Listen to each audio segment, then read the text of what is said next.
I'm B-Specification, and after listening to the script, I wanted to preface this video by saying that I think the base Other M experience is just okay. Not great, not terrible, but just okay. Now, on to the mod review. Metroid Other M. This game is infamous for breaking the Metroid franchise's streak of pumping out hit after hit. Since Super Metroid, Metroid games were consistently regarded as one of the best games you could get on whatever console they released on. This series had that Nintendo consistency and polish that Zelda and Mario enjoyed, but there was one issue: sales. During the development of Other M, the idea was to make the next Metroid more story-focused and simpler to play in order to appeal to the Wii's wider audience. Ironically, the result was the worst received and worst selling console Metroid game ever, and for good reason. The story was a mess with heavy-handed symbolism, voice acting ranging from terrible to just okay, and the worst case of character assassination that I have ever experienced. The decision to use just the Wiimote resulted in some interesting gameplay. This necessitated digital movement over analog, shifting perspectives between third and first person, and access to only 4 face buttons. Yikes bikes. A few years ago, a fan released a mod for the game that attempted to fix several issues. This Reddit user and several others edited multiple things within the game to make it more palpable. It has edited cutscenes, some redone voice acting, gameplay improvements, and texture and model edits. The result, in my opinion, is the only way to play the game, even for a first experience. Leave it to me. Shouldn't be a problem to hack into this thing. I mean, it might tell us what exactly was going on here. Looks like this might take some time though. This mod recontextualizes how Samus gets her abilities. The idea is that her suit was damaged in the fight against Mother Brain in Super Metroid, so the suit is taking some time to auto-repair them. For a headcanon, you can assume Samus is appropriately diverting resources to restore certain abilities before others. This makes the sections with the wave beam and the Various suit make so much more sense. Adam still forbids the use of power bombs, but that was left in purpose by the author, and I would say that's fair. Also, when Samus does activate her abilities, Adam doesn't chime in to tell her to do it, it just happens. This change makes me like Adam as a character so much more. Almost every internal monologue has been taken out of the game.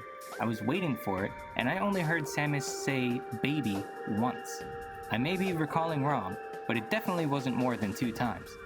Cutting out or simply reducing these monologues does wonders for her characterization. Instead of taking a minute to come to a conclusion after droning on about everything she's seeing, she seems to immediately understand the implications of what she's seeing and acts appropriately. The 2 most problematic cutscenes have been vastly improved. Since this is intended to convince newcomers to play it, I'll try to avoid spoilers even though the game is 10 years old at this point. But, for those that can pick up what I'm putting down, Samus does not break years of character development in a very hot place, and I actually cared about a character during a very powerful moment in the story. Now, some of the edits are choppy, and the replaced video quality is a bit lower than the official games, but the benefits are indisputable. The team that made this was able to take a horrendous story and turn it into something that's pretty good. It's still Other M, but they worked with what they had.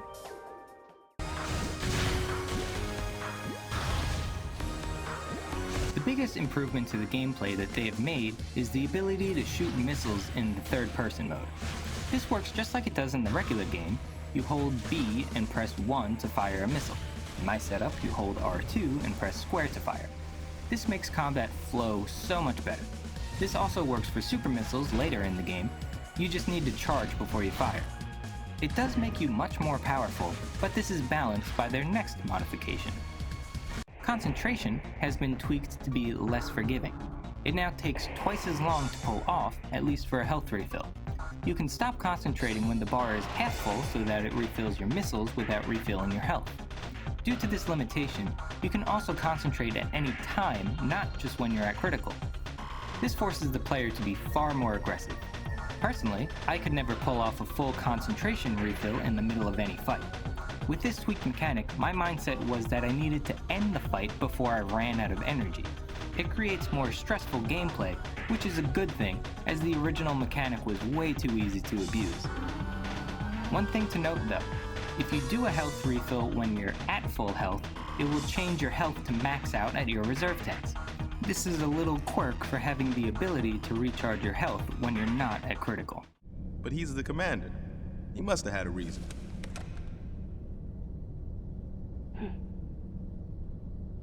Some other minor tweaks also go a long way. Some enemy textures were recolored in order to be congruent with the designs in other games, which was nice to see. Also, not only is the default suit more orange and red instead of that off shade of yellow, the gravity suit is actually the gravity suit again. In addition to the purple aura that surrounds Samus when the gravity suit is active, the suit gets that iconic purple coloring.